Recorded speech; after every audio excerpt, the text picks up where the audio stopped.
Hey y'all, and welcome! My name is Sierra Cassidy, and I am a Canadian smut author here to educate and entertain smut writers and readers.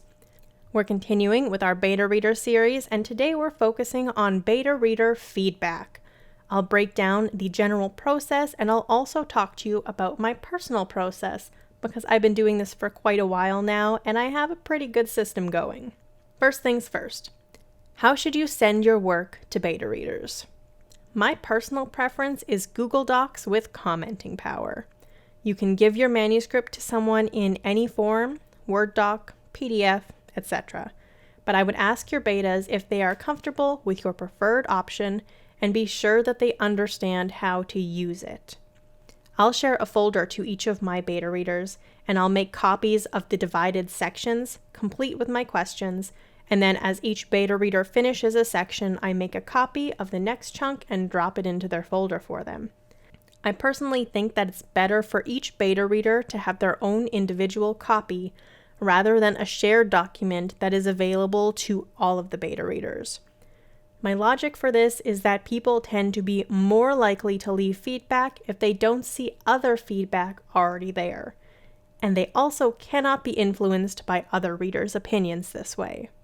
For example, if they can all see everyone's comments and someone says they're confused about a section, everyone else is less likely to say anything because it's been pointed out already. But it's important to know how many beta readers share an opinion, because if everyone is telling you the same thing is an issue, that means you should do something about it. Should you send your entire story to beta readers at once? If you have a shorter piece, then it's easy to send the entire thing to betas at once. If you have a full-length novel, then it can be a much more comfortable and digestible experience for betas to break it into chunks. Whether those chunks are separate chapters, sets of 5 chapters divided by word count, or acts, etc., they can help your readers pause and provide feedback more consistently, and you're also not handing over your entire novel to someone who might ghost. As a writer, I think a really good option to see if a beta reader is going to fit is to do a test with the first chapter.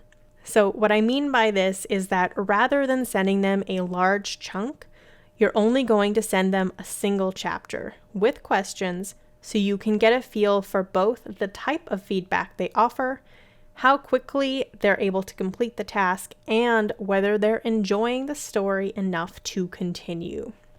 This first chapter can be a really good indication for what the beta reader is going to be like for the rest of the process.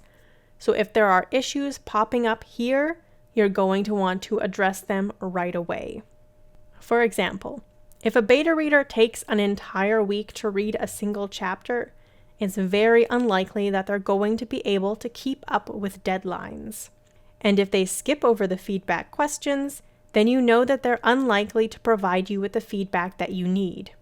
If someone is not going to be able to provide feedback and they're not going to be able to keep up with the deadline, then now is a good time to discuss expectations, find out if the beta reader is willing to provide additional feedback, and have a chat about whether they think it's reasonable for them to continue.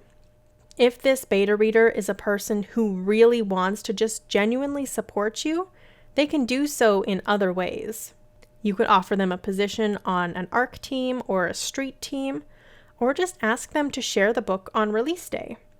With the first chapter, I ask the following questions. If you picked up this book at random, would this first chapter prompt you to keep reading? Why or why not? Do you have a clear picture of what anyone looks like? What can you tell me about the main characters so far, and what do you think of them? With these questions, you get to find out if your first chapter is engaging enough for a reader to continue. It also makes sure that you're laying the foundation for your characters.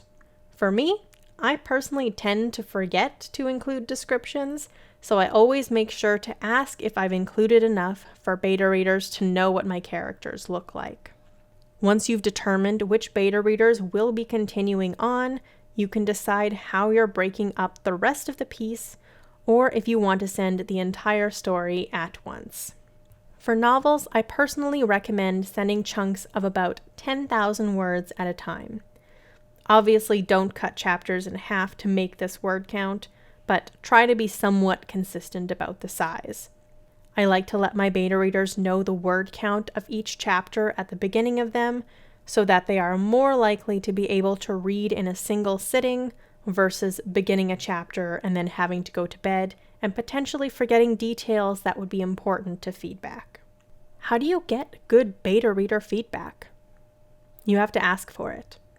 Beta readers are not mind readers, so you need to get specific about what you're looking for. If you give no guidance, you're not likely to get a ton of information back. Questions can prompt betas to think about different aspects of the story. And a lot of beta readers are quite new to this process, so it's important for authors to be able to guide them through with clear instructions so that they know they're meeting expectations and you know you're getting useful feedback.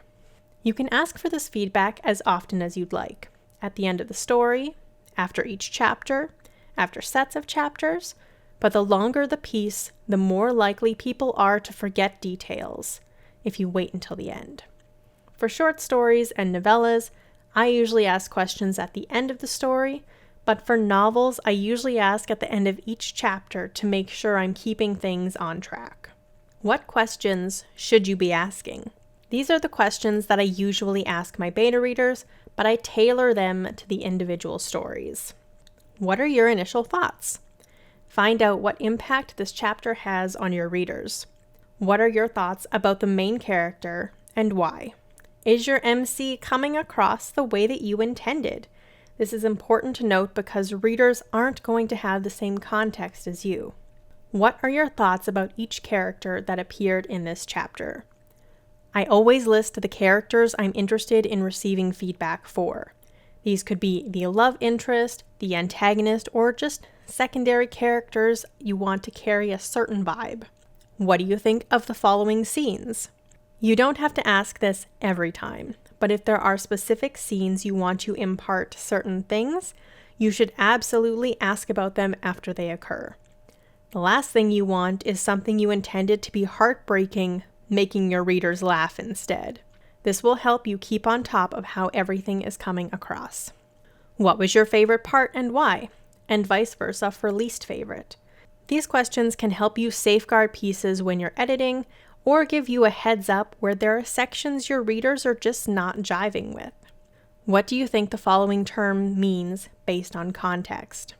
If you're making up words for a fantasy, are using words that you plucked out of the depths of a thesaurus, or are using words from another language you might be interested in knowing if your readers know what you're trying to say? Were any parts confusing or unclear? Ask this directly, because not everyone is comfortable saying that they didn't understand something. Pay attention to this portion and watch for trends. If only one beta is confused by something, you're probably okay. But if 3 or more express confusion, then you'd better get in there and clarify. On a scale of 1 to 10, how much did you enjoy this chapter? And same scale for eagerness to read the next chapter. This can help you figure out if your chapters are slacking. If people aren't interested in turning the page, then you might have some work to do. Now, not every single chapter should end in a cliffhanger that has readers screaming and turning the page, but you do want to ensure that at no point do they want to put the book down and have no interest in picking it back up. Do you have any predictions or theories? This is especially good if you're planning plot twists, but they can also alert you to little breadcrumbs you've been laying down that you might not realize. Sometimes those are like, oh, did not mean that. And sometimes they're like, oh my God, that's brilliant. I'm going to tweak it to make that prediction true. Other things that you should consider asking about are, is the relationship, friendship, rivalry, etc. between various characters believable? You don't want your romance falling flat or betas wondering why the heck characters are even friends. Do the world building elements make sense? It doesn't matter if you're writing fantasy or contemporary, because if you're setting the book somewhere that the beta reader isn't personally familiar with, then you're going to have potential world-building issues and confusion. The end of the piece is a really important place to gather feedback on the story as a whole. Some things that you should consider asking about at the end of the story: are they satisfied with the ending? How did their first impressions of the character evolve over the story? And how do they feel about the various characters' arcs? Are the sex scenes sexy? If you're writing anything with a romantic relationship, make sure you ask if they still want the leads to be together by the end of the story. Ask if there are any parts of the story that made them want to stop reading. Is there anything that is still unclear? Are there any specific parts of the book that they feel needs improvement? For example, characterization, dialogue, narrative description, world descriptions, plot, pacing, etc. Are there any storylines or plot threads that they feel were not resolved? Sometimes authors leave plot threads hanging and we don't realize it, so very important to ask about that at the end. I know it seems like a lot, but you can use as many or as few as you'd like, and you can tailor them specifically for the story that you're writing. That's all for now. You can find all of my books and platforms in the description below. If you have questions or suggestions for future episodes, please do let me know. Thank you so much for listening, and I'll see you soon for another episode. Bye!